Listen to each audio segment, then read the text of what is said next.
मध्यकालीन इतिहास में मुगल शासकों का विशेष स्थान है। इन्होंने एक लंबे समय तक भारत के विभिन्न क्षेत्र पर शासन किया और एक व्यापक साम्राज्य की स्थापना की। आज के इस वीडियो में हम मुगल काल को समझेंगे और उत्तर प्रदेश में इसकी प्रमुख विशेषताओं को जानते समझते हुए प्रमुख क्षेत्रों को चिन्हित करेंगे।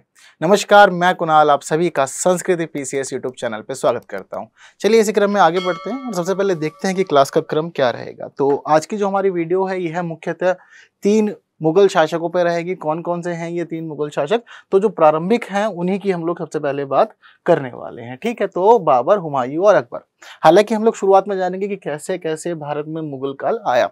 हम सभी लोगों ने पिछला वीडियो पढ़ा था, देखा था, जाना समझा उसमें कि कैसे सुल्तान जो आए भारत में उन्होंने एक लंबा क्रम बनाया और सल्तनत काल पूरी हम लोगों ने पढ़ी। अंत में हमें पता है कि किस प्रकार से लोदी जो था, इब्राहिम लोदी, उसका युद्ध हुआ और उसके युद्ध के बाद भारत में बाबर जो आए उसके बाद उन्होंने मुगल काल की स्थापना कर दी। ठीक है, तो यह सभी बात मैंने आप लोग को पहले ही क्लियर कर दी, सब बता दिया है, लेकिन हम लोग अब उसी क्रम को कंटिन्यू करेंगे। यदि इतिहास आप लोग चेन में नहीं पढ़ेंगे, सब चीज़ों को नहीं जोड़ेंगे तो कहीं ना कहीं बहुत अधिक परेशानी होती है और विद्यार्थी अमूमन फिर कंफ्यूज हो जाते हैं क्योंकि उनको काल क्रम अनुसार पढ़ाया नहीं जाता। तो इसलिए मैं पूरा प्रयास कर रहा हूँ कि उत्तर प्रदेश पढ़ाते हुए भी क्रम ना टूटे और काल क्रम में जो भी महत्वपूर्ण बातें आप लोग को पता होनी चाहिए वह सभी बातें मैं आप लोग को बताता रहूं समय के साथ साथ। ठीक है, तो यहां से हम लोग के लिए कुछ प्रश्न भी पूछे जा सकते हैं आने वाली परीक्षा में।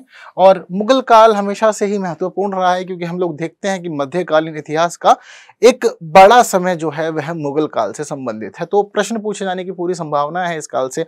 और इस काल के जो शासक हैं वह भी अपने आप में विशेष हैं, काफी कुछ परिवर्तन हुआ था। हालांकि हम लोग उसको मध्यकाल में इसीलिए पढ़ लेते हैं क्योंकि जो इस्लाम का उदय हुआ भारत में, इस्लामिक शासकों की स्थापना हुई और बाद में क्रमबद्ध रूप से हम देखते हैं कि ये बढ़ते गए, तो इसी वजह से इसको हम लोगों ने, जो हमारे इतिहासकार हैं उन लोगों ने मध्यकालीन भारत का ही एक भाग बना दिया था।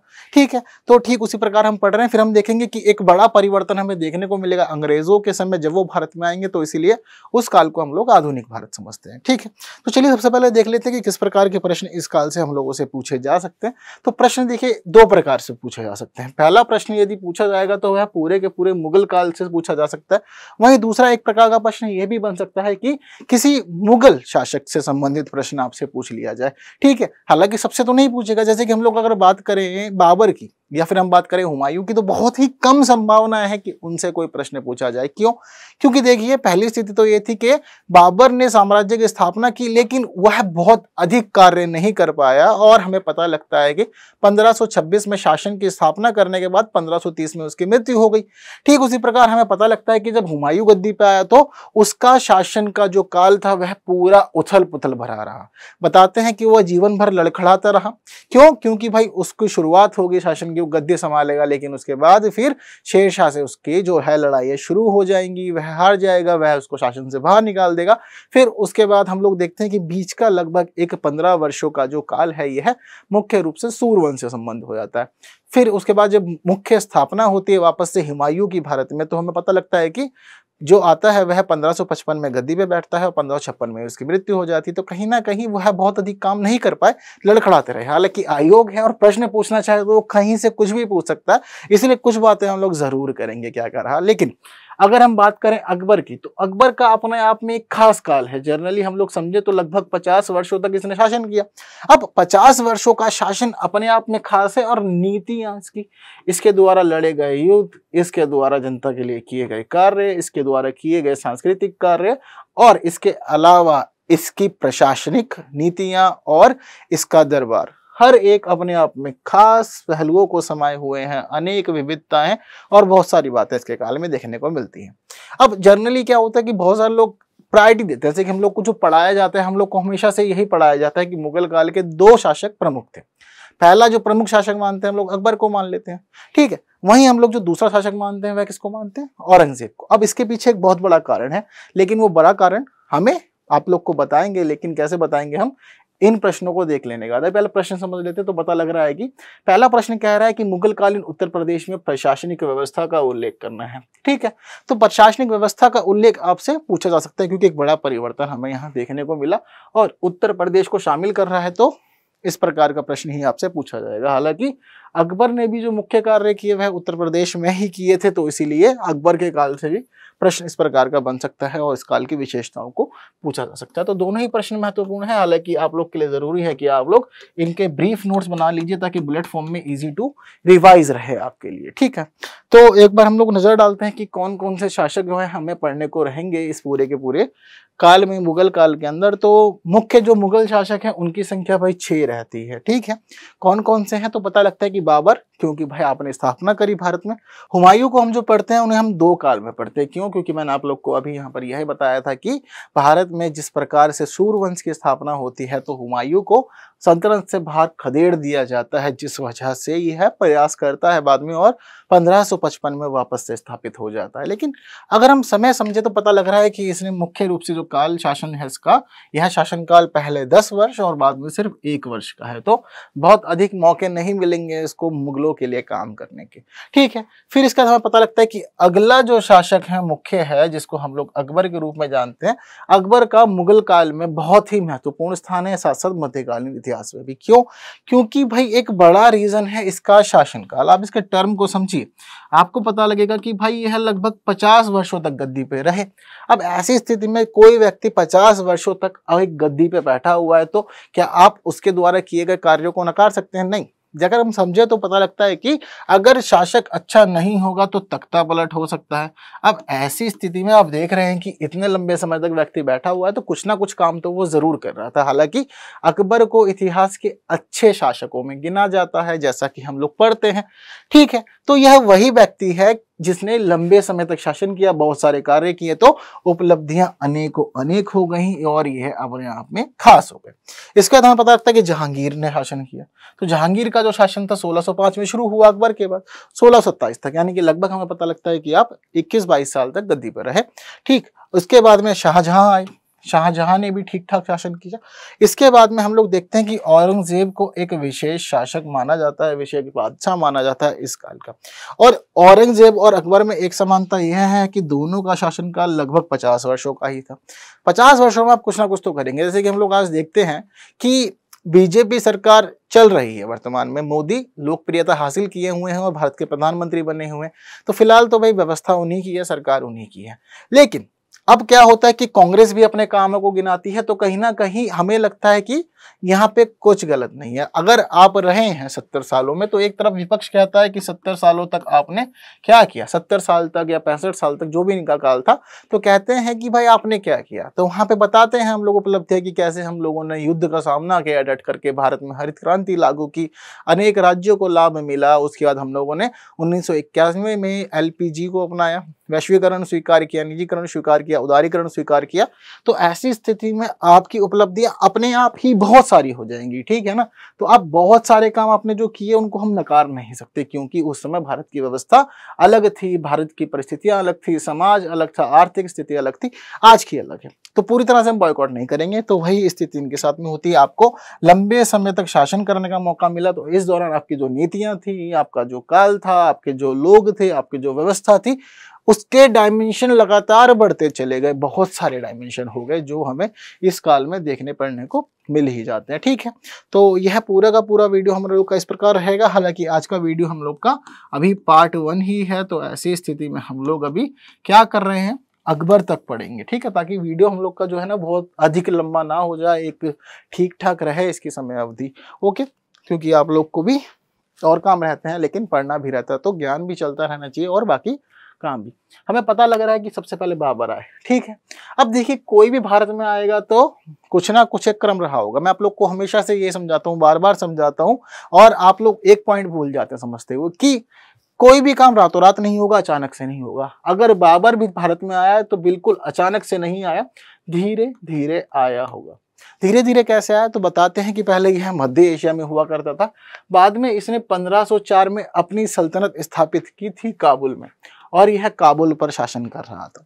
काबुल पर शासन करते हुए इसकी नीतियां और इसके प्रशासन से, इसकी सेना से बहुत लोग प्रभावित हुए। इस वजह से इसने एक सुरक्षित राज्य की स्थापना यहाँ पर कर ली थी। लेकिन भारत में कहीं ना कहीं अभी भी उथल पुथल चल रही थी, क्योंकि हम देख रहे थे सल्तनत काल है, अलग अलग शासक आ रहे थे, वंश भी बदल रहे थे, और राजस्थान में अलग लोग बैठे हुए हैं, दक्षिण भारत में अलग लोग बैठे हुए हैं, गुजरात में कोई और है। तो भारत इस प्रकार से बटा हुआ था। तो जब भारत बट जाएगा, छोटे छोटे साम्राज्य होंगे, तो ऐसी स्थिति में क्या होगा, एग्जैक्टली ऐसी स्थिति में षड्यंत्र होगा। आप लोग यहाँ पर परेशान रहेंगे, षड्यंत्र करेंगे और षड्यंत्र की स्थिति में कहीं ना कहीं फिर आपको जो मौका मिलेगा आप उसका लाभ उठाएंगे, मौके को पूरी तरह से भुनाएंगे। तो पता लगता है कि बाबर ने बादशाह की सत्ता को सर्वोच्चता स्थापित की। कैसे? बताते हैं कि इसको इन्वाइट किया गया। इस समय जो भारत में लोधी वंश चल रहा था, लोधी वंश बहुत अधिक अच्छे काम नहीं कर रहा था और जनता खुश भी नहीं थी। तो ऐसी स्थिति में जनता भी नहीं खुश है, बाकी के शासक भी खुश नहीं है, तो लोधियों के विरुद्ध षड्यंत्र शुरू हो गया, उनको हटाने की कोशिश होने लगी। और हमें पता लगता है कि राणा संगा सहित कुछ और लोगों ने मिल करके बाबर को इन्वाइट किया। बाबर मुख्य रूप से बताते हैं कि इन्विटेशन पे भारत आया था, भारत में इसकी कोई दिलचस्पी नहीं थी, बाबर आना ही नहीं चाहता था, ऐसा बताते हैं लोग। ठीक है, लेकिन फिर बाद में इसको लालच भी दिया गया। इसको बताया गया पहली बात तो अव्यवस्था है, तो आपको अच्छा प्रतिरोध नहीं मिलेगा। क्यों? क्योंकि जब आपको इनवाइट कर रहे हैं तो उनका पहले क्लियर है कि हम साथ नहीं देंगे भाई, अगर आप युद्ध करोगे तो, और आपको हराने का मौका मिल जाएगा। तो यह एक पहला रीजन था। ठीक है, तो इसका इनको लाभ हुआ। अब दूसरा रीजन क्या है? तो कह रहे हैं कि भाई इनके पास अच्छी सेनाएं भी नहीं है, तो इस वजह से आपको इसका भी लाभ मिल जाएगा।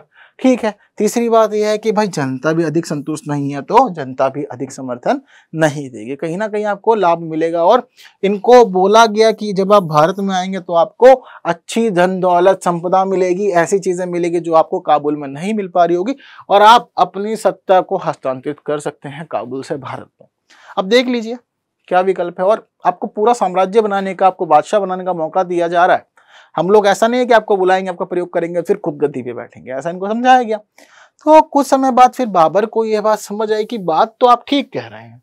ठीक है, हमें पता लगता है कि भाई आपने 1504 में काबुल में सत्ता स्थापित की, यानी कि उसके बाद एक अच्छा खासा लंबा समय है 1526 आने में, तो तब तक आप अभी विचार करेंगे, अच्छी नीति बनाएंगे। और इस समय की जो व्यवस्था थी कैसी थी? पूरा का पूरा मामला गुप्तचरों के हिसाब से चल रहा था ना, तो अभी अचानक से हमला नहीं करेगा बाबर। बाबर भाई वैज्ञानिक है अच्छा खासा, ये लोग वैज्ञानिक हुआ करते थे, चीजों को समझा करते थे, उसके बाद ही एक्शन लिया करते थे, इनकी राजनीति बड़ी अच्छी हुआ करती थी। वो राजा हमेशा से बेवकूफ माना जाएगा जो कौतूहलता में रहेगा और जल्दबाजी में निर्णय लेगा, और वो राजा हमेशा अच्छा बन जाता है जो सब्र करता है, धैर्य रखता है और सोच समझ के कदम उठाता है। अगर उसको पता होगा ना कि दूसरा राजा जो है, जो दूसरा साम्राज्य चला रहा है, वह मुझे खदेड़ सकता है, तो वह प्रतीक्षा करेगा सही समय की, और सही समय आने के बाद ही वह हमला करेगा। लेकिन अगर कोई बेवकूफ होगा और वो सोचेगा कि मुझे विस्तार करना है, वो जा भिड़ेगा, और भिड़ करके क्या होगा? हार के आएगा, और हो सकता है कि उसको साम्राज्य से ही भगा दिया जाए, मारे कान पे दो खींच करके, अब बाहर निकलो, तुम राजा बनने लायक ही नहीं हो। तो ऐसी स्थिति में फिर वो नहीं टिक पाएगा। ठीक, तो यह स्थिति चलती है हमेशा, पूरी इतिहास में आप लोग को मैं अब तक यही बता के आया हूँ, चाहे प्राचीन हो चाहे मध्यकालीन हो, यही टर्म हम लोगों ने देखा है। तो यही स्थिति थी। बाबर ने अपने गुप्तचरों के माध्यम से भारत की पूरी राजनीतिक स्थिति जान ली, इसको पता लग गया कि क्या क्या कमियां हैं। अब इसने उन्हीं कमियों का लाभ उठाया और एक नई सैन्य व्यवस्था स्थापित करते हुए इसने हमला किया, जिसका इसको लाभ मिला। हमें पता लगता है कि भारत में इसने जब अपनी सत्ता स्थापित की तो इसने शुरुआत में लोगों को आते ही बता दिया कि देखो, मैं कोई ऐसा वैसा इंसान नहीं हूं, और मुझे ऐसा वैसा समझना ही मत। मैं कौन हूं? मैं चंगेज खान और तैमूर का वंशज हूं। अब भारत में बड़ा डर था इन लोग का। बताते हैं कि अफगानों के हमले लगातार हुए हैं भारत में, ठीक है, और चंगेज खान और तैमूर, इन लोगों के समय भी पता लगता है कि भारत में इनकी बड़ी चर्चा थी, और जो सल्तनतें थी उस समय की बहुत डरा करती थी इन लोगों से। अब अच्छा खासा डर अगर किसी व्यक्ति का भारत में हो, तो ऐसी स्थिति में आप आके बोल दें। ऐसा होता है ना मोहल्ले में जनरली हम लोग के, कि आपके मोहल्ले में कोई है अच्छा खासा बदमाश है, भाई चलती है उस व्यक्ति की, ठीक है। अब किसी व्यक्ति की चलती है और आपको कोई घेर ले अकेले में, तो आप क्या बताएंगे कि मैं इस भाई को जानता हूं। अब आपने ये बात बोल दी, तो ऐसी स्थिति में पूरी संभावना है कि आप बच जाएंगे और आपको कोई नुकसान नहीं होगा। ऐसा बहुत लोग करते हैं और बच के निकले भी हैं, है ना। ऐसी कहानियां आप लोग को अमूमन मित्रों में बैठ करके, साथियों में बैठ करके सुनने को मिल जाती है, ठीक है। तो हमें भी यहाँ पर यही बात पता लग रही है कि इसने शुरुआत में जब अपनी सत्ता स्थापित करी, लोगों को समझा दिया कि भाई मैं चंगेज खान और तैमूर का वंशज हूं, तो हल्के में मत लेना, क्योंकि मेरे ही रक्त में तलवार चलाने का कौशल बसता है, और उसके बाद यदि आप युद्ध में उतरेंगे तो आपको निश्चित ही हार का सामना करना पड़ेगा। इसका मुख्य कारण था कि कोई भी अमीर बादशाह की बराबरी ना करे, वो समझ जाए कि यह विशेष रक्त वाला व्यक्ति है जो वास्तव में बना ही शासन करने के लिए है, बना ही है राजा बनने के लिए है। तो इसके माध्यम से इसने अपने प्रति जो विरोध होना था, जो विद्रोह होने थे, उनको दबा दिया और बाकी सभी लोगों ने इस समय बाबर की सत्ता स्वीकार कर ली। ठीक है, अब बाबर ने सत्ता स्वीकार कर ली, लेकिन बाबर निर्णय लेगा काफी कठोर, जनता के प्रति नहीं, अपने प्रशासन के प्रति, क्योंकि इसको पता लग गया था पहले ही काबुल में बैठे बैठे कि भारत की व्यवस्था बहुत कमजोर है, जिस प्रकार की होनी चाहिए वैसी नहीं है। सेना में कमजोरी है, प्रशासन में कमजोरी है, धूर्त लोग बैठे हुए हैं प्रशासन में आकर के। सब कुछ बदला इसने अपने अनुसार, और जो भी इसकी व्यवस्था थी, कैसी व्यवस्था थी इसकी, जो भी इसने वहां सीखा मध्य एशिया में, तो वही तुर्की व्यवस्था को, अफगानी व्यवस्था को इसने भारत में शामिल करने का पूरा प्रयास किया। बताते हैं कि इसने सैन्य शक्ति पर सबसे पहला फोकस दिया और इसने सेना में तोपखाने और बंदूकों का प्रयोग को बढ़ाया। बताते हैं कि बहुत अधिक तोपों का प्रयोग नहीं होता था इस समय भारत में। क्यों? क्योंकि जो वर्तमान में शासक थे वो, उनको पता लगता था, वो जानते थे कि यह सभी चीजें बहुत अधिक खर्चीली हैं, तो बहुत ज्यादा व्यय करना पड़ जाएगा और ढंग से किसी को चलानी भी नहीं आती। ऐसा भी हो सकता है कि भाई पता लगे तोप खरीद भी ले महंगी सी, और जो व्यक्ति चलाने वाला उसको आती ही नहीं है और सामने वाली सेना को उड़ाना है, वो अपनी सेना को ही उड़ा दे रहा है। तो इस संकट से बचने के लिए इन्होंने क्या किया कि भाई ये तो जानता था बाबर कि सब चीजें किस प्रकार से होनी है, तो इसने इसको तोपखानों को और बंदूकों को अपनी सेना में स्थान दिया। हमें यहाँ भी पता लगता है कि इसने भाई पूरी की पूरी सेना का केंद्रीकरण किया और एक बड़े साम्राज्य के अनुरूप एक बड़ी सेना बनाई, जो मजबूत भी थी और उसको नियंत्रित पोषण दिया जाता था। बात क्लियर है, हमें पता लगता है कि भाई इसने नई अवधारणा का भी सूत्रपात किया। बताते हैं कि जिस समय इसने शासन किया तो यह धार्मिक कट्टर नहीं था। धार्मिक कट्टर यानी कि यह है कि इसकी नीतियां ऐसी नहीं थी कि जो इस्लाम को ही प्राथमिकता थे। हम लोगों ने बाकी जगह देखा ना, जैसे कि शुरुआत होती है गुलाम वंश की, तो किस प्रकार से भारत में इस्लाम को स्थापित किया जाता है, उसको बढ़ाने के लिए लोगों पर जबरदस्ती का दबाव डाला जाता है और धार्मिक कार्य करते हुए मुस्लिम लोगों के हित में निर्णय लिए जाते हैं। तो यह सभी काम बाबर ने आकर नहीं किया। इसने कहा कि सभी धर्म बराबर हैं, सबको मौका मिलना चाहिए और सभी लोगों के लिए कल्याणकारी कार्य हो। इसका एक बड़ा कारण क्या था, जब भारत में आप आए थे तो एक बड़ी जनसंख्या जो थी, वह जनसंख्या दूसरे धर्मों से जुड़ी हुई थी। अब अगर आपने इस्लाम को प्राथमिकता दी, पहली बात तो आप बाहर से आए हैं भारत में शासन करने के लिए। अब ऐसी स्थिति में पहली बात तो बाहर से आए हैं, आप एक विदेशी हैं और भारत में शासन कर रहे हैं। दूसरी बात यह है कि सिर्फ और सिर्फ आप प्राथमिकता दे देंगे यदि इस्लाम को, तो जनता तो अपने आप विद्रोही हो जाएगी, उसको पता लग जाएगा कि शासक हमारा है ही नहीं। तो इस विद्रोह से बचने के लिए, इस स्थिति से निपटने के लिए इसने पहले ही निर्णय लिया कि भाई धार्मिक सहिष्णु बनना पड़ेगा। यह कहाँ से आया था? काबुल से आया था। मध्य एशिया की पॉपुलेशन कैसी है? सभी मुस्लिम है। अब आप सभी मुस्लिमों में रहेंगे, मुस्लिमों के लिए नीतियां लाएंगे, मुस्लिमों के लिए कल्याणकारी करेंगे, तो कहीं ना कहीं आपको पता है कि कोई फर्क नहीं पड़ेगा। लेकिन भारत जैसा देश विविधताओं से भरा हुआ है, आपको अलग अलग धर्म देखने को मिल रहे हैं, तो ऐसी स्थिति में आपको अपनी नीति बदलनी पड़ेगी, आपको समझनी पड़ेगी कि समय की मांग क्या है और उसके अनुरूप ही कार्य करना पड़ेगा, जो कि यहाँ पर बाबर ने किया। बताते हैं कि इसने उत्तराधिकार के नियम को मंगोलों और तैमूरों के अनुरूप ही चलाया। उत्तराधिकार का नियम जो मंगोलों और तैमूरों में हुआ करता था वो अलग हुआ करता था, उसमें ज्येष्ठ पुत्र राजा नहीं बनता था। भारत की जो व्यवस्था है उसमें क्या है, शुरुआत से हम देखते हैं कि प्राचीन काल से ही नीति बनी हुई है कि जो ज्येष्ठ पुत्र रहता था उसी को राजा बना देते थे। कहीं कहीं अपवाद भी हमें देखने को मिलते हैं, ये भी संभव है, ठीक है। लेकिन जो एक ट्रेंड है वो ट्रेंड यही है कि जो सबसे बड़ा पुत्र वही गद्दी पे रहेगा। बात क्लियर सभी लोग को। तो ऐसी स्थिति में मामला कहीं ना कहीं गड़बड़ा रहा था।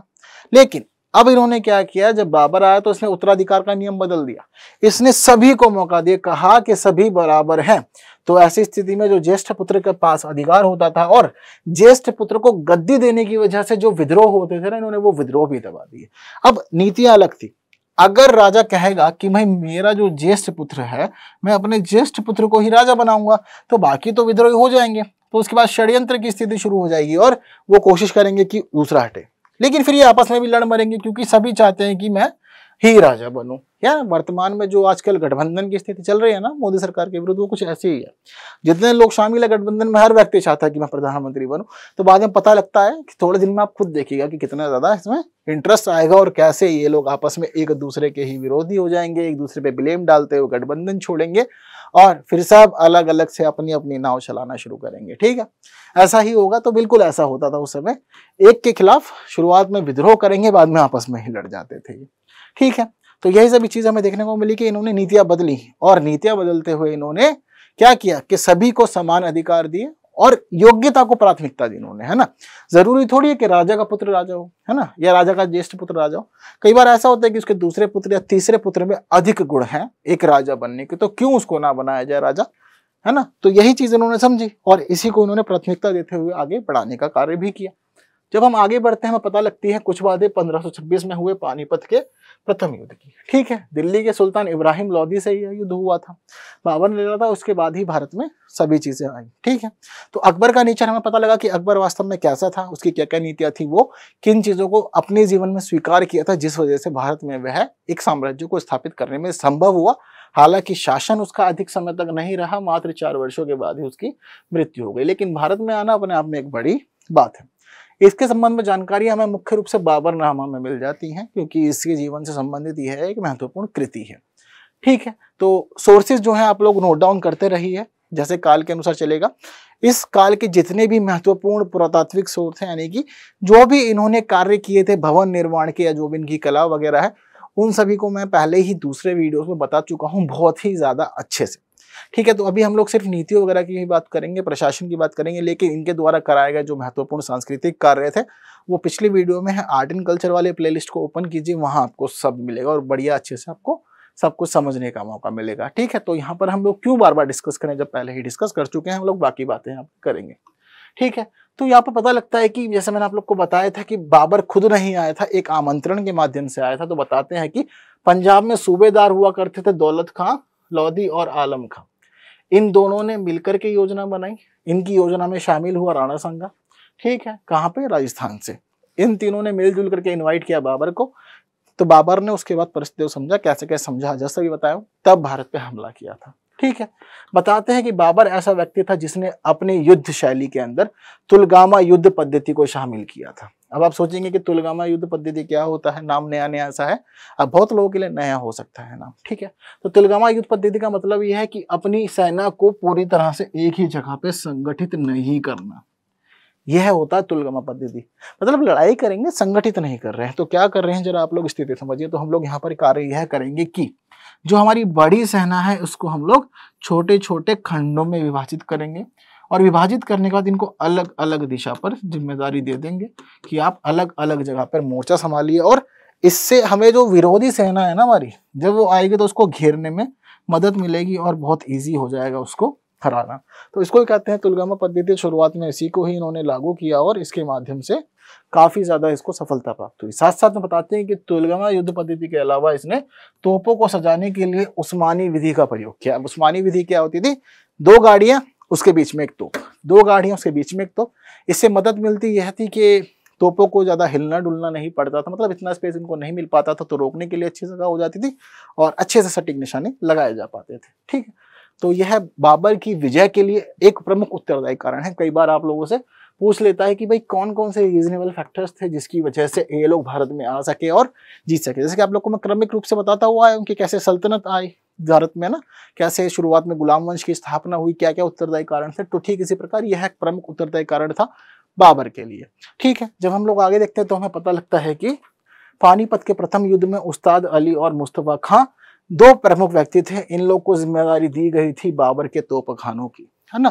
तोप बाबर के लिए प्रमुख रहेगी हमेशा से ही, और अब भारत में तोपों का प्रचलन बहुत अधिक बढ़ जाएगा बाबर के आने की वजह से, और इसके युद्ध में विजय होने के प्रमुख कारण भी यही बनेंगे। ठीक है, तो यहाँ हमें पता लगता है कि अब जब यह जीत जाएगा भारत के अंदर आने के बाद में इसकी सल्तनत स्थापना होगी तो यह अपनी राजधानी बदल देगा। हमें पिछले वीडियो में पता लगा था कि कैसे उप राजधानी के रूप में आगरा नामक एक शहर की स्थापना हुई थी, लेकिन अब हमें यहाँ पर यह देखने को मिलेगा कि बाबर भारत में आएगा और अब यह आगरा को ही अपनी राजधानी बना लेगा।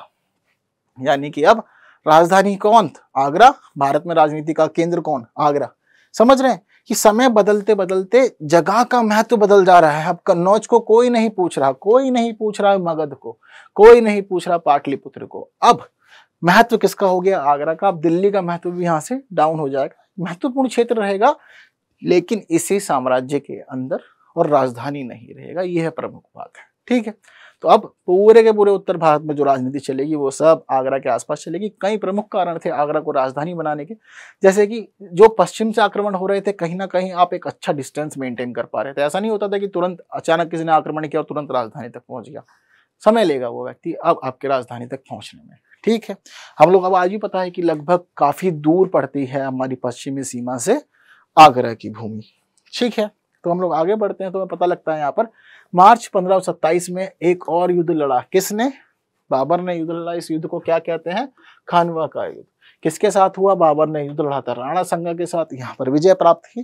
कारण वही था, इसकी जो युद्ध नीति थी, जो इसकी पद्धति थी, उसी ने इसको यहाँ पर मदद पहुंचाई। हमें पता लगता है कि अगर हम किसी भी तरह से जीतते रहें, लगातार आगे बढ़ते रहें, तो वो भाई सेना का मनोबल बढ़ता है, लोगों का मनोबल बढ़ता है, शासक का मनोबल बढ़ता है। लेकिन क्या हुआ कि इसको पता लग गया कि भारत में सत्ता स्थापित करना आसान नहीं है और युद्ध तो भाई आगे भी लड़ने पड़ेंगे जब तक हम लोग गद्दी पर रहेंगे या हमारे जो उत्तराधिकारी है वो गद्दी पर रहेंगे। तो ऐसी स्थिति में इसने शुरुआत कर दी अब प्रतिबंध लगाने की। पहला प्रतिबंध बताते हैं इसने लगा दिया सेना के लिए कि आप शराब नहीं पिएंगे और ना ही शराब बेचेंगे। शराब से क्या होता है? पता लगे आप रात को पी के टल लिए हैं और इंतजार कर रहे हैं अपने शिविर में सुबह होने का, दुश्मनों ने हमला कर दिया, आपको होश ही नहीं है, आपको साथी उठा रहे हैं, उठो, और आप बस मस्त हैं और मार जाए कोई पूरी सेना को फर्क नहीं पड़ेगा, है ना, चाहे बादशाह को ही निपटा दे कोई आकर के, कोई भी यहाँ पर आप लोग इसके लिए तैयार नहीं रह पाएंगे। तो कहीं ना कहीं ये समस्या वाली बात है, परेशानी वाली बात है। तो इसने पहले ही कह दिया कि जो नशे वाली चीजें हैं वो सेना में नहीं रहेगी। इससे यह भी हुआ कि बाबर ने जो यह नीति थी वह अपने स्वयं के लिए भी लागू की, यानी कि उसने खुद को भी कहा कि मैं भी शराब नहीं पीऊंगा, इसका उपयोग नहीं करूंगा। तो जब राजा कोई नीति अपने खुद के लिए भी लागू कर लेता है ना, तो इसका सेना में और प्रजा में बहुत ही बड़ा प्रभाव पड़ता है। तो सभी लोग मानते हैं, बहुत अच्छे से लगता है कि हाँ मामला ठीक है। तो ऐसे फिर भारत में इसकी सत्ता स्थापित हो जाएगी। अब इसकी नीतियों की बात थोड़ी सी, इसने कुछ जनता के लिए कल्याणकारी किए। तो कल्याणकारी कार्य जो थे इसके वो अपने आप में खास थे और काफी महत्वपूर्ण थे। तो क्या क्या थे इसके जन कल्याणकारी कार्य? बताते हैं कि शुरुआत में इसने एक तमगा नामक कर को हटा दिया। तमगा नामक कर जो था वो मुख्य रूप से मुसलमानों पे लगाया जाता था। क्यों? क्योंकि ऐसा मानते हैं कि भारत जो था वह मुख्य रूप से भाई इस्लामी देश तो नहीं था, सभी धर्मों से मिला जुला था। लेकिन मुसलमानों के बारे में जो बात थी वो यह होती थी कि आप मुख्य रूप से पश्चिमी क्षेत्र से भारत में आ रहे हैं व्यापार करने के लिए, तो उन्हीं लोगों पर यह कर लगाया जाता था, जिस वजह से इनको भुगतान करने के बाद में व्यापार में अधिक लाभ नहीं रहता था। तो इसीलिए इन्होंने क्या किया, मुसलमानों पर लगने वाले इस कर को हटा दिया। हालांकि यह एक व्यापारिक कर ही हुआ करता था। ठीक है, चलिए, यह तो पहली बात थी। उसका बताते हैं कि भाई जिस प्रकार से इसने युद्ध लड़े, तो उसके बाद खनवा के युद्ध में इसने जीतने के बाद जिहाद की घोषणा कर दी। कहा कि हम जिहाद करेंगे।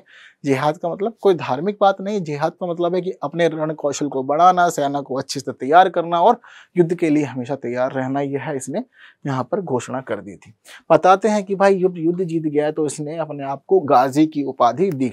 गाजी का मतलब होता है कि एक धर्म प्रचारक योद्धा, यानी कि स्वयं को इसने राजा नहीं माना, शासक नहीं माना, इसने माना कि मैं मुख्य रूप से भारत में क्यों आया हूँ, मैं धर्म का प्रचार करने आया हूँ। कौन सा धर्म? इस्लाम धर्म। इसने स्वयं को इस्लाम धर्म के प्रचारक के रूप में भारत में स्थापित किया और अब ये कार्य शुरू करेगा धीरे धीरे लोगों को इस्लामिक बनाने का। बात क्लियर है? तो इसने गाजी की उपाधि धारण की। कई बार ऐसा क्वेश्चन जो है वो प्री एग्जाम में पूछा जा रहा है, तो आप लोग को जवाब दे देना है यदि पूछा जाए तो। ठीक है, इसी क्रम में पता लगता है कि 1529 में इसने घाघरा का युद्ध भी लड़ा।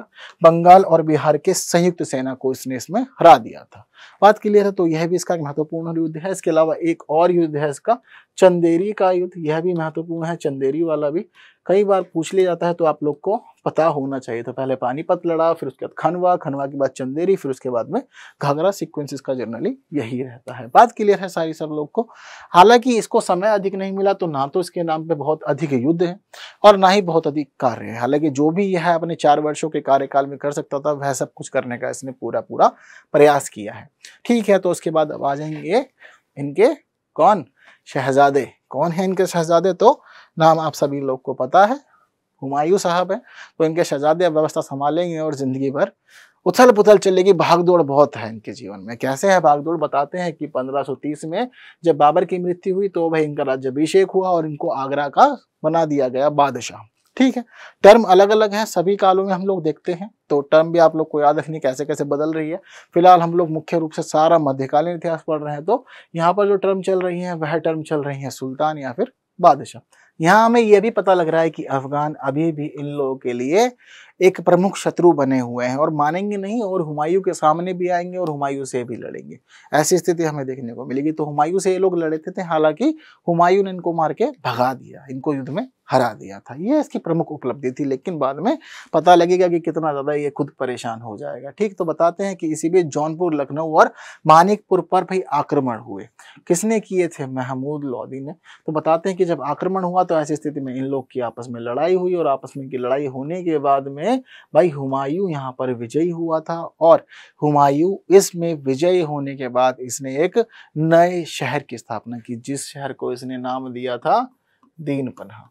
ठीक है, तो यही युद्ध था जिसकी वजह से उसने खुद को समझा कि अच्छा मैं खास हूं। तो जनरली शासक ये काम करते थे, अपनी विजय की याद में ना कुछ काम करवा देते थे, जिसकी वजह से आज हम लोग भी इनको अच्छे से याद कर पा रहे हैं। ठीक है, जब हम आगे बढ़ते तो पता लगता है कि दीनपन्हा नामक एक शहर की भाई इनसे स्थापना कर दी और महमूद लोदी को भगा दिया।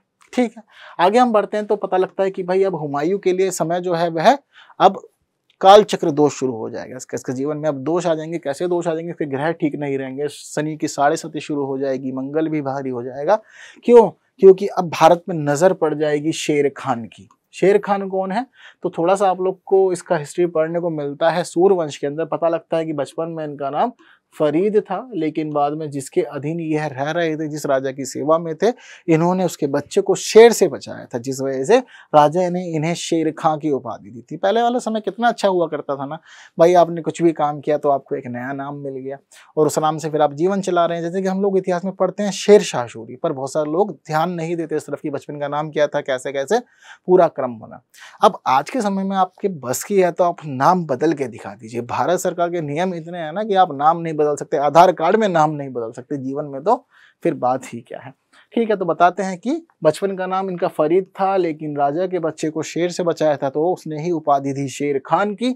लेकिन जिस समय भाई इसने हुमायूं को हराया 1539 में, तो उसके बाद इसने शेर शाह की उपाधि धारण कर ली थी, ये हमें पता लगता है। तो इसने शेर खां से शेर शाह बन गया। बाद में पता लगता है कि भाई 1540 ईस्वी में बिलग्राम की लड़ाई हुई इनके आपस में। ठीक है, बिलग्राम बताते हैं कि कन्नौज वाला क्षेत्र ही है, तो वहीं पर इन लोग के युद्ध हुआ, लड़ाई हुई।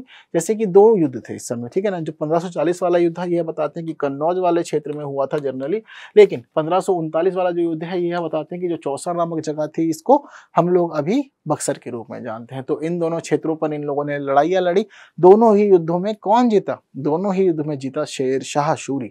अब शेर शाह सूरी ने जैसे ही 1540 वाला युद्ध लड़ा तो ऐसी स्थिति में इसने खदेड़ दिया, किसको? हुमायूं को खदेड़ दिया, बहुत दूर तक भगाया, जिस वजह से इसको नदी में कूद करके अपनी जान बचानी पड़ी थी, ऐसा भी बताया जाता है। और यह भी बताया जाता है कि ये इतना खास आदमी था, इसकी एक बड़ी अच्छाई है, बहुत सारे लोग ध्यान नहीं देते चीजों पे। तो ऐसा पता लगता है कि 1540 वाले युद्ध को हारने के बाद जिस समय ये अपनी जान बचा रहा था तो ये नदी में कूद गया, और जिस नदी में यह कूद गया वहां पर इसको एक भिश्ती ने देख लिया, यानी कि तैराक हुआ करता था, नाविक हुआ करता था उस समय एक व्यक्ति, वहां पर उसने देख लिया। तो इसने नदी में कूद करके भाई हुमायूं की जान बचाई। तो हुमायूं ने उसका पता है कर्ज कैसे अदा किया? हुमायूं जिस समय राजा बना तो उसने उस भिश्ती को बुलाया और 1 दिन के लिए बादशाह बनने का मौका दिया था।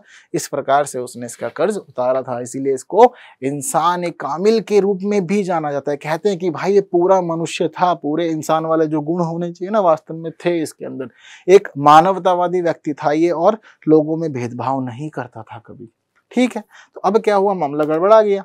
कब? 1540 में। पता लगेगा कि 1540 के बाद 5 सालों तक इसकी जिंदगी गुमनामी भरी रहेगी, यानी कि छुप छुप करके अलग अलग जगह तैयारी करेगा कि कैसे वापस लिया जाए अपना पूरा का पूरा साम्राज्य। पता लगता है कि 1540 में भाई इन्होंने कालिंजर पे अभियान किया और यहाँ पर यह सफल हुए, और कालिंजर में आने के बाद इनको एक छोटा स्थान मिला रहने के लिए और अपने साम्राज्य को चलाने के लिए। ठीक है, तो भाई इसको अब पुनः चीजें मिलने लगी, अवसर मिलने लगे, छोटी मोटी सेना इसके नियंत्रण में आने लगी। इसने सेना का संगठन किया और व्यवस्था चलाई अच्छे से, लेकिन इसने इंतजार किया किसका? यह इंतजार करेगा मुख्य रूप से शेरशाह सूरी के मरने का। शेरशाह सूरी जब मर जाएगा तो उसको पता लगेगा कि धीरे धीरे अब सूर्यवंश कमजोर हो रहा है, लोग धीरे धीरे पस्त हो रहे हैं और अब व्यवस्था ठीक नहीं चल रही है, तो बाद में यह उसी का ही लाभ उठाएगा। कब?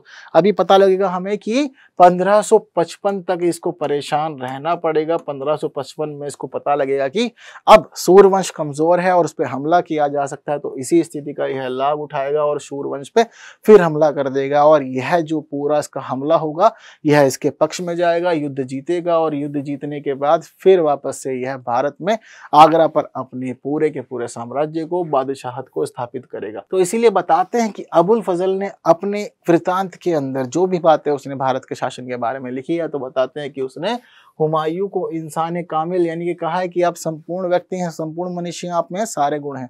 इसके जीवन की कुछ और कहानियां बहुत अधिक फेमस है, मैं बताता हूं। यहाँ पर पता लगता है कि इसको कहते हैं बहुत सारे इतिहासकार कि इसका जो जीवन है यह अपने पूरे जीवन में कभी भी ठीक से निर्णय नहीं ले पाया, ऐसा वह लोग मानते और कहते हैं कि इस प्रकार यह कमजोर व्यक्ति था। क्यों? क्योंकि आपके निर्णय अच्छे नहीं थे। अब आपको मैं यह बात पहले ही बता चुका हूँ, शुरुआत में ही बताया मैंने अच्छी क्लास की, कि अगर आप समय का इंतजार करेंगे, प्रतीक्षा करेंगे और उसके बाद कोई काम करेंगे और आपको पूरा लाभ मिलेगा तो आपको अच्छे राजा के रूप में जाना जाएगा। लेकिन आपने जल्दबाजी कर दी, जल्दबाजी करके आप हार गए तो कहीं ना कहीं परेशानी होगी। और इतिहासकार वही काम कर रहे हैं हुमायूं के साथ और हुमायूं को कह दे रहे हैं कि आप कमजोर व्यक्ति हैं। जो व्यक्ति शेरशाह सूरी जैसे योद्धा से लड़ रहा है आप उसको कमजोर कह दे रहे हैं, सिर्फ इसके काम की वजह से, क्योंकि जल्दबाजी कर दी थी इसने, इस वजह से।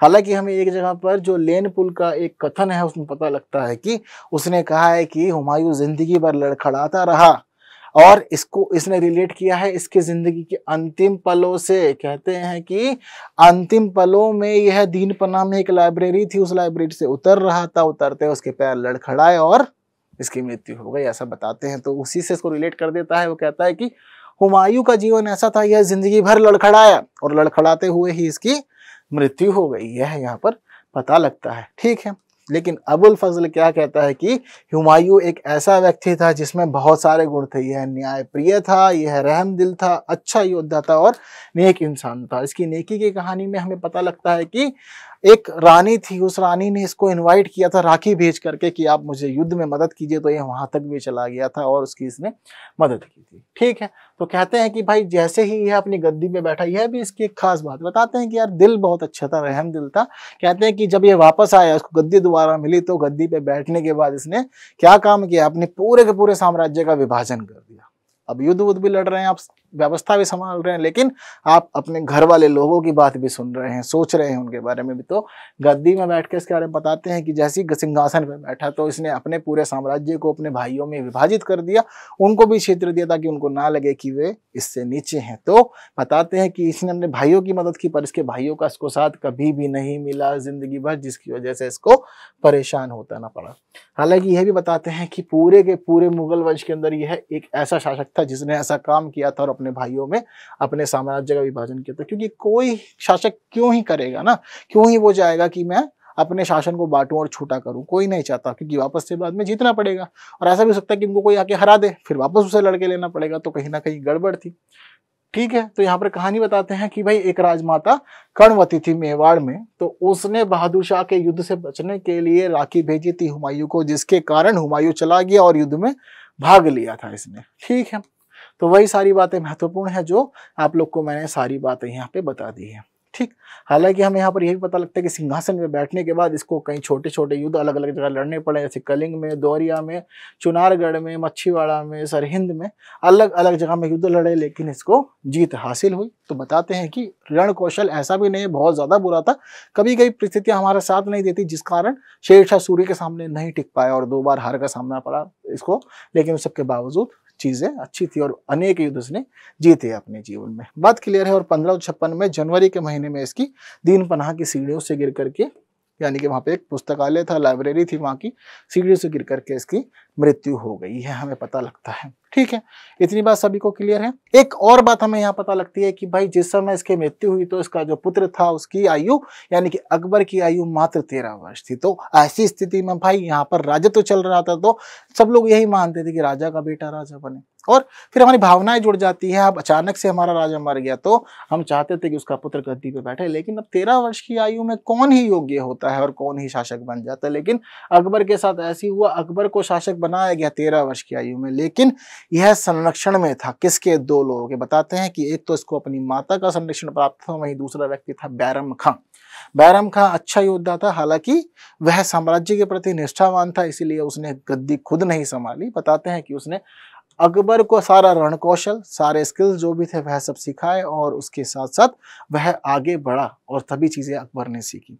ठीक है, तो उसके बाद चीजें बदलते हैं। बाद में पता लगता है कि भाई जब यह चीजें आगे बढ़ती हैं तो पता लगता है कि पहले 1556 में ही पानीपत का युद्ध हो जाता है। और जो पानीपत का युद्ध होता है उस द्वितीय युद्ध के अंदर अकबर हेमू को परास्त करता है। अब हेमू भी एक खास व्यक्ति है, आप लोग को यह भी ध्यान रखना है। हेमू क्यों खास है?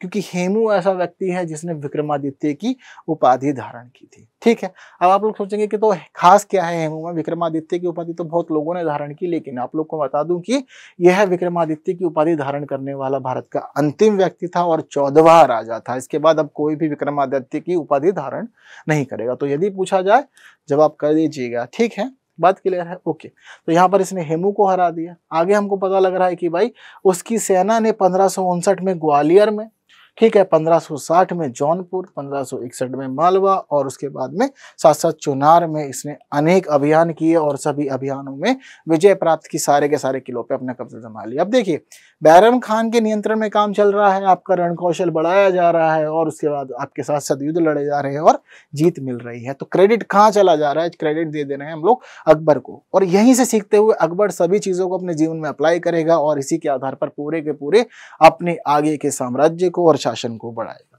जब हम आगे बढ़ते हैं तो हमें आगे बढ़ते पता लगता है कि भाई आगे इसने कालिंजर पर विजय प्राप्त की और उसके राजा रामचंद्र को परास्त कर दिया, लेकिन दिल से अच्छा था, दिल का बुरा नहीं था। ठीक है ना, कहते हैं कि ठीक है कभी कभी गलत काम करता है या हरा देता है, मारता है, लेकिन दिल का बुरा नहीं। तो कहते हैं कि रामचंद्र को इसने हरा दिया लेकिन बेदखल नहीं किया, साम्राज्य से भगाया नहीं या मारा नहीं। बताते हैं कि इसने प्रयाग के पास इसको एक जागीर दे दी ताकि कि आप यहाँ पर भी काम चलाते रहें, आपका जो मान सम्मान है कुछ तो बना रहे और बहुत अधिक आपको ना गिराया जाए। ठीक है, तो बताते हैं कि यह सब काम हुआ तो इसी समय अकबर ने प्रयागराज का नाम बदल दिया और प्रयाग का नाम बदल के 1583 में ही इलाहाबाद किया गया था, जिसको अब बदलने का काम किया गया है योगी आदित्यनाथ के द्वारा, जो हमारे वर्तमान में मुख्यमंत्री हैं उत्तर प्रदेश के बाद। ठीक है, तो ये जो फैक्ट है ना आप लोग नोट डाउन रखिएगा अपने प्री एग्जाम्स के लिए, हो सकता है आगे कभी पूछ लिया जाए, क्योंकि भाई जिस प्रकार से नाम वर्तमान में सरकार ने बदला है तो पिछला परिवर्तन कब हुआ था आपसे पूछा जा सकता है। ठीक है, आगे जब हम बढ़ते तो पता लगता है कि 1572 ईस्वी में अकबर ने गुजरात की में विजय प्राप्त की।